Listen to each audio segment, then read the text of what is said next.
तो दोस्तों आज की जो हिंदी की क्विज है इसमें आप हिंदी के 25 बहुत ही कठिन प्रश्नों को देखेंगे। ये प्रश्न ऐसे हैं जो कि बार बार परीक्षाओं में पूछे भी जाते हैं, लेकिन इनके आंसर अक्सर जो एस्पिरेंट हैं वो गलत कर देते हैं। तो यही कुछ प्रश्न हैं।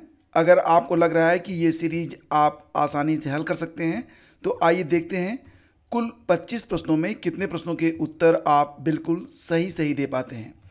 तो चलिए शुरू करते हैं।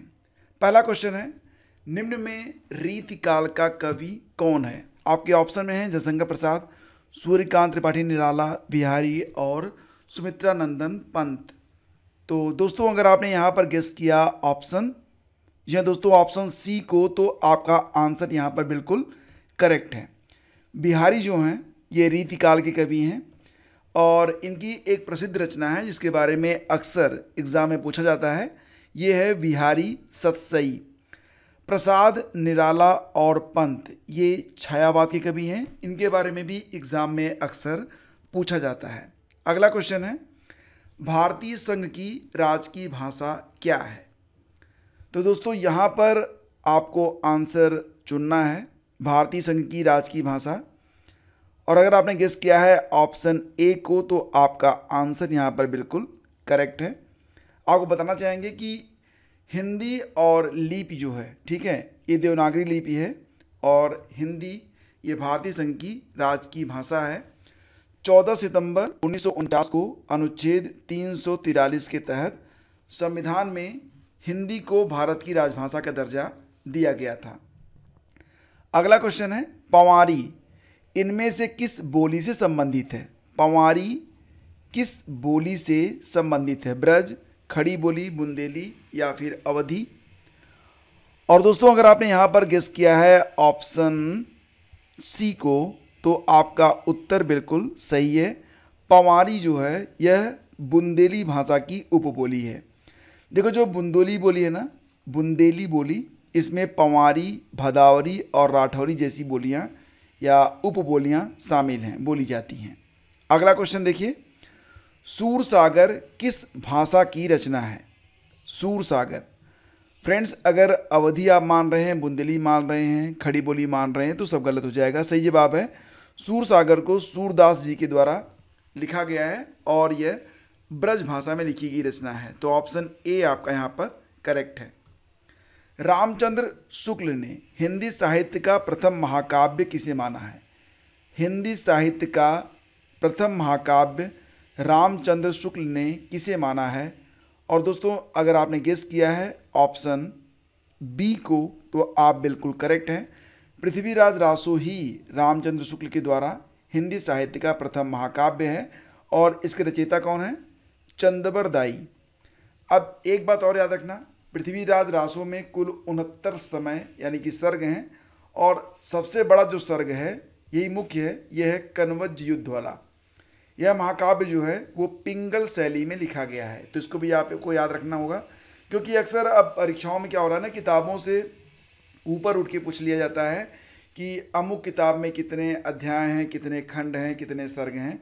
क्योंकि अब जैसे कि पृथ्वीराज रासो किसने लिखा है तो कुछ प्रश्न पुराने हो गए हैं तो उनको नए पैटर्न पर चेंज किया जा रहा है, तो ये जो डिटेल्स हैं इसको भी आपको पढ़ना पड़ेगा। अगला क्वेश्चन है, समुद्रगुप्त भारत का नेपोलियन था। देखो यहाँ पर नेपोलियन एक उपाधि के रूप में प्रयोग में लाया गया है। यहाँ नेपोलियन किस प्रकार की संज्ञा का उदाहरण है? अगर देखा जाए तो अगर नेपोलियन के बारे में बात करें तो नेपोलियन एक व्यक्ति था, लेकिन क्योंकि यहाँ पर एक उपाधि के तौर पर नेपोलियन का प्रयोग किया जा रहा है तो यह एक जातिवाचक संज्ञा के रूप में प्रयोग में लाया जा रहा है। तो आपका जवाब बनेगा ऑप्शन बी। देखो फ्रेंड्स, वस्तुतः ऐसी व्यक्तिवाचक संज्ञाएं जो अपने विशिष्ट गुण के कारण पूरे वर्ग का प्रतिनिधित्व करती हैं वो जातिवाचक संज्ञा होती है। जैसे कि अगर कोई बड़ा कठिन प्रतिज्ञा कर लेता है तो लोग उसे कहेंगे कि आपने तो भीष्म प्रतिज्ञा कर ली, ठीक है। कोई बहुत ईमानदार है तो कहेंगे कि गांधी, आप तो गांधी बन गए। कोई हमेशा सच बोलता है तो बोलेंगे बड़ा हरिश्चंद्र मत बनिए, ठीक है। तो इस प्रकार से ये जो व्यक्तिवाचक संज्ञाएं हैं ये आगे चलकर जातिवाचक संज्ञाएं जब उपाधियों के रूप में प्रयोग में लाई जाती है तब ये जातिवाचक संज्ञा के रूप में बदल जाती हैं। अगला क्वेश्चन है, पर्वत की तलहटी वाक्यांश के लिए एक शब्द कौन है? अब ये देखो, ये हो गया आपका पर्वत, ठीक है, यहाँ से ले लेते हैं, ये पर्वत है। तो तलहटी, ये जो तलहटी है इसको क्या कहेंगे? देखो फ्रेंड्स, इसको कहेंगे उपत्यका, ठीक है, यह उपत्यका, यानी कि ऑप्शन बी यहाँ पर करेक्ट है। और ये जो चोटी होती है इसको क्या कहते हैं? तो फ्रेंड्स इसको कहते हैं अधित्यका, ठीक है। तो ये उपत्यका हो गया और ये अधित्यका हो गया। फिर आगे बढ़ते हैं। संक्षेपण मूल पाठ से कितने शब्दों में लिखना चाहिए? कई बार होता है ना कि पैराग्राफ का संक्षेपण कीजिए, तो जो मूल पाठ है यानी कि जो पूरा पैरा है उसका कितने शब्दों में लिखना चाहिए? तो फ्रेंड्स उसको लिखना चाहिए मिला जुला के 1/3 में, इतने हिस्से में, यानी कि ऑप्शन बी आपका यहाँ पर करेक्ट है। अगला क्वेश्चन है, बुरे अर्थ में प्रयुक्त बद, जैसे कि होता है आपका ना बदनाम या फिर बदमाश, तो यहाँ पर बद ये जो उपसर्ग है यह किस भाषा का शब्द है? संस्कृत, अंग्रेजी, हिंदी? दोस्तों ये है उर्दू फारसी, यानी कि ऑप्शन सी आपका यहाँ पर करेक्ट है। अगला क्वेश्चन है, हिंदी का मानक रूप किस भाषा से विकसित हुआ है? हिंदी का जो मानक रूप है वो खड़ी बोली, अवधी, ब्रज या फिर मालवी में किसमें से विकसित हुआ है? तो फ्रेंड्स इसका आंसर बनेगा खड़ी बोली से, ठीक है, यानी कि आपका यहाँ पर ऑप्शन ए करेक्ट है। पश्चिमी हिंदी की अन्य भाषाएं ब्रजभाषा, कन्नौजी, बुंदेली, बांगरू या हरियाणवी एक ही है और राजस्थानी है। और पश्चिमी हिंदी का विकास यह सौरसेनी अपभ्रंश से हुआ है, ये तो आपको ऑलरेडी पता होगा। फिर अगला क्वेश्चन है, किस भाषा को आरंभ में पिंगल नाम दिया गया था? ठीक है, यूपी में अक्सर लोग कहते हैं ना कि ज़्यादा पिंगल मत पढ़िए, तो पिंगल जो था वो किस भाषा को कहा जाता था? तो फ्रेंड्स पिंगल जो है ना यह ब्रज भाषा को कहा जाता था, यानी कि आपका जवाब ऑप्शन सी है। फिर अगला क्वेश्चन है, आचार्य रामचंद्र शुक्ल द्वारा रचित हिंदी साहित्य का इतिहास का प्रकाशन वर्ष? ठीक है, हिंदी साहित्य का इतिहास ये जो किताब है ये कब प्रकाशित हुई थी? 1917 में, 18 में, 19 में? जी हाँ दोस्तों, ये प्रकाशित हुई थी 1929 में। तो आपका जवाब हुआ ऑप्शन डी। आग का पर्यायवाची बताइए। पुंडरीक, वैश्वानर, सैंधव या फिर शक्र? दोस्तों सही जवाब है ऑप्शन बी, यानी कि वैश्वानर, यह आग का पर्यायवाची है।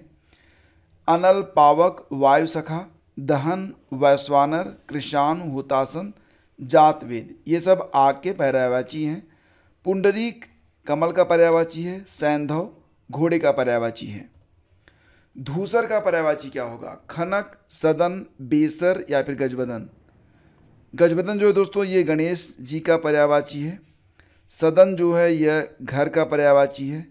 खनक यह चोर का पर्यायवाची है। तो यहाँ पर जो आपका ऑप्शन सी है यही आपका करेक्ट है। तो सही जवाब है ऑप्शन सी, बेसर।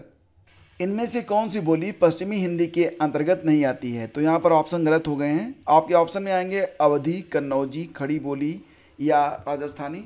देखो फ्रेंड्स, इसमें जो अवधी है ना यह पश्चिमी हिंदी के अंतर्गत नहीं आती है।